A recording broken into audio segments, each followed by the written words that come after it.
분위기는 생겼습니다. 하지만 하던 대로 하는 사람들도 여전합니다. 강버들 기자입니다. 식사 3만 원, 선물 5만 원, 경조사비 10만 원. 숫자 350으로 대표되는 김영란법은 식당 음식값과 선물 품목도 바꿔놨습니다. 하지만 변화에 둔감한 사람들도 있습니다. 한 대학 교수가 자녀 축의금 명목으로 학생 3명이 모은 95만 원을 받아 결국 과태료 처분 대상이 됐습니다. 돈을 준 학생들 역시 과태료를 물어야 할 처지에 놓였습니다. 김영란법에 따르면 평가를 하는 대학 교수와 받는 학생은 직접 직무 관련성이 있어 액수와 관계없이 어떤 금품도 주고받아선 안 됩니다. 위반 정도가 심하면 수사를 받을 수도 있습니다. 한 학교 운동부 감독은 퇴직하는 코치에게 위로금을 줘야 한다며 학부모에게 800만 원의 금품을 요구했다 수사 대상이 됐습니다. 청탁을 받고 진료와 MRI 촬영 순서를 앞당겨준 의료진도 수사 대상입니다. 국민권익위원회는 지난해 9월 김영란법 시행 이후 3월까지 부정청탁 135건, 금품수수 412건 등 모두 2,300여 건의 위반 신고가 접수됐다고 밝혔습니다. 이 중 57건에 대해 과태료 부과와 수사가 이루어지고 있습니다. JTBC 강버들입니다. 충남 지역에는 전국 화력발전소의 절반 이상이 몰려 있습니다. 아시는 것처럼 미세먼지의 온상으로 걱정거리입니다. 그런데 미세먼지 저감 대책을 시행한다던 정부가 또 충남에 석탄 화력발전소의 승인 허가를 서두르고 있습니다. 새 정부가 출범하기 전에 마무리 지으려 한다는 비판입니다. 정영재 기자입니다. 해넘이로 유명한 충남 당진의 외목마을 해변. 해안가 뒤로 연기를 내뿜는 굴뚝들이 보입니다.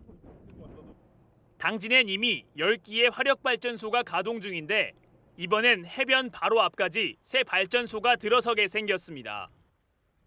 산업통상자원부가 충청남도와 주민들의 반발에도 지난 3일 500메가와트급 석탄 화력 발전소 2기의 건설 계획을 통과시켜 장관 승인만 남겨뒀기 때문입니다. 환경운동연합은 오늘 기자회견을 열고 대선 후보들이 신설 발전소의 승인 취소를 공약으로 내놓으니 정부가 대선 전에 서둘러 처리하려는 꼼수라고 비판했습니다. 민간 자본이 절반 이상 들어간 만큼 일단 승인이 나면 철회가 쉽지 않기 때문입니다. 또 석탄 발전소를 줄여가겠다는 환경부의 미세먼지 대책과도 엇박자 정책이라는 비판도 나옵니다. 당진시는 대기오염물질 배출량이 2010년부터 3년 동안 기준치를 한참 웃돌면서 대기환경규제지역으로 지정 예고되기도 했습니다. 또 시는 최근 발전소 인근 대기에서 1급 발암물질인 크롬과 비소가 초과 검출됐다며 정부의 추가 건설계획 재검토를 요구하기로 했습니다. JTBC 정영재입니다. 최순실 게이트에 묻혔을 뿐 우리 경제의 커다란 뇌관이 대우조선해양입니다. 자칫하면 그 파장이 일파만파가 돼서 큰 주름살을 지우게 할 것이기 때문입니다. 자금난에 빠진 대우조선해양이 사실상 법정 관리에 들어갈 가능성이 커졌습니다. 최대 투자자인 국민연금이 정상화를 위한 채무 조정에 동의하지 않고 있기 때문입니다. 이럴 경우 회생을 장담하기가 어렵다는 우려도 만만치 않습니다. 이태경 기자입니다. 국민연금은 오늘 대우조선해양 채무 조정에 대해 특정 기업을 위해 국민 노후자금 손실을 감내하는 선택이라고 말했습니다. 대우조선 회사채의 절반을 주식으로 바꾸고 절반은 만기를 연장해달라는 금융당국과 산업은행의 요청을 사실상 거절한 겁니다. 2015년 삼성물산과 제일모직합병 때 찬성표를 던져 국정농단을 막지 못했다는 비판을 의식한 태도입니다.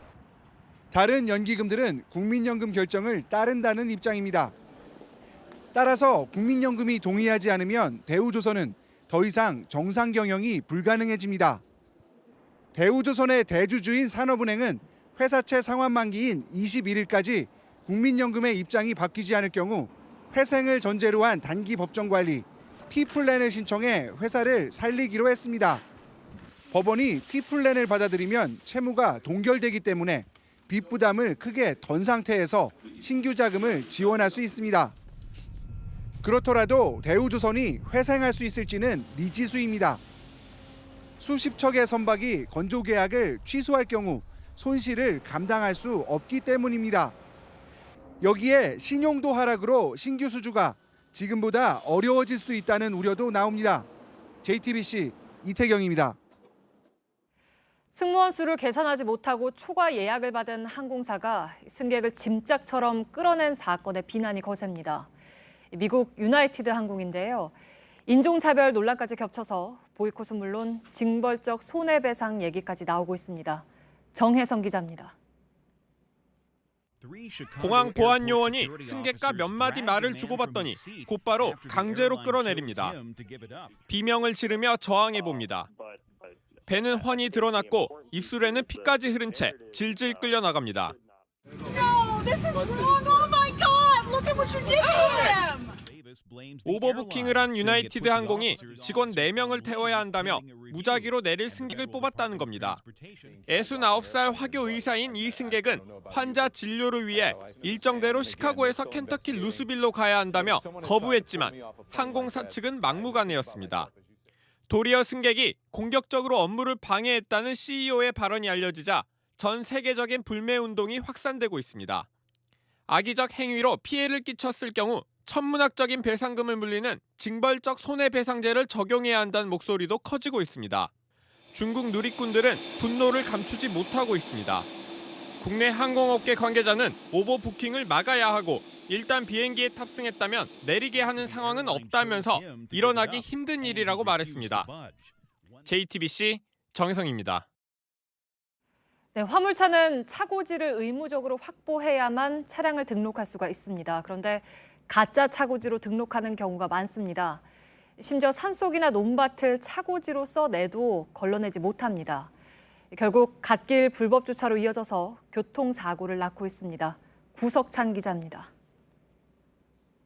자풀이 무성한 산속 폐가입니다. 진입로도 없는데 화물차 22대를 주차할 수 있는 차고지로 등록돼 있습니다. 국도변 간이 휴게소는 주인도 모르게 186대의 차고지로 신고됐습니다.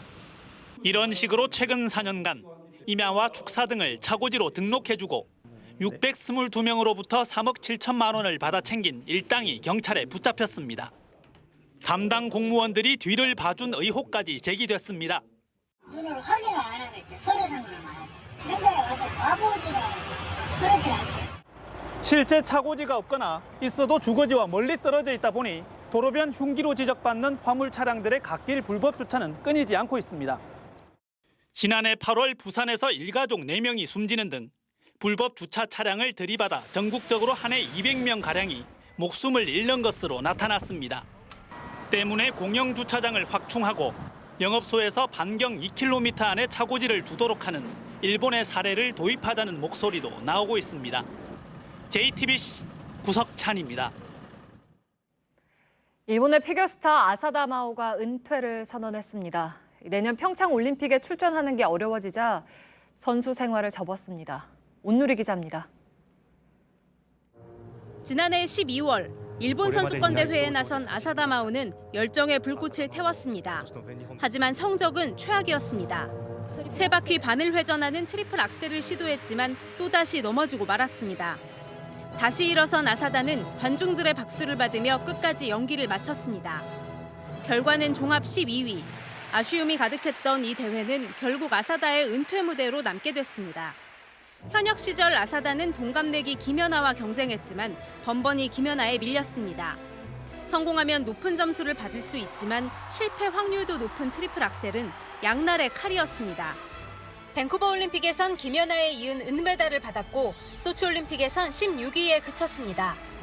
이후 김연아 없는 평창 동계올림픽을 목표로 세웠는데 올림픽 메달은커녕 출전조차 어려워지면서 은퇴를 결심했습니다. 아사다는 자신의 블로그에 은퇴 소식을 전하면서 피겨 인생에 후회는 없다며 웃는 얼굴로 새로운 꿈과 목표를 찾아 나서고 싶다고 각오를 밝혔습니다. JTBC 온누리입니다.